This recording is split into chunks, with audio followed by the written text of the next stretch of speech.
Hello wet lovers, നമ്മളിപ്പോൾ ഇങ്ങനെ ഒരു വീഡിയോ വരുന്നത് വേറൊന്നല്ല കേട്ടോ, ഒരു റിക്വസ്റ്റ് ആയിട്ടാണ്. വേറൊന്നല്ല, നമ്മളിപ്പോൾ നിലവിൽ നമ്മുടെ വീട്ടിൽ ഒരു 14ഓളം മക്കളുണ്ട്. അതിൽ ഒരു 12ഓളം നമ്മൾ പുറത്തുനിന്ന് റെസ്ക്യൂ ചെയ്തെടുത്തതാണ്. നമുക്കിപ്പോഴും റെസ്ക്യൂവിൻ്റെ കോള് വരുന്നുണ്ട്. നമുക്കിപ്പോൾ റെസ്ക്യൂ ചെയ്യാനായിട്ട് പറ്റുന്നില്ല. കാരണം വേറൊന്നല്ല കേട്ടോ, സ്പേസ് ലിമിറ്റേഷൻ വളരെ ഇതാണ്. കാരണം നമ്മുടെ വീട് നിൽക്കുന്നത് 1.5 സെൻറ്റാണ്. അതിൻ്റെ ഉള്ളിലാണ് ഇപ്പോൾ നിലവിൽ 14 മക്കളെ ഞാൻ കയറ്റിയത്. നമുക്കിനിയും ചെയ്യണമെന്നുണ്ട്, ഇതിൽ ഫുള്ള് സജീവമായിട്ട് ചെയ്യണമെന്നുണ്ട്. അത് കാരണം കൊണ്ട് തന്നെ നമ്മളിപ്പോൾ ഒരു കുഞ്ഞൊരു സ്പേസ് നോക്കുന്നുണ്ട്.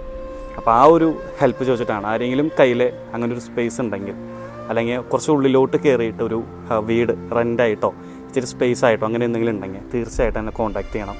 കാരണം ഇതുപോലെയുള്ള കുറേ മക്കൾ ഇപ്പോഴും തെരുവിലുണ്ട്. അപ്പോൾ എന്നെക്കൊണ്ട് ചെയ്യാൻ പറ്റാവുന്ന കാര്യങ്ങൾ എനിക്ക് ചെയ്യണം. അപ്പോൾ ആരെങ്കിലും ഉണ്ടെങ്കിൽ തീർച്ചയായിട്ടും എന്നെ കോൺടാക്റ്റ് ചെയ്യാനായിട്ട് ശ്രമിക്കണം.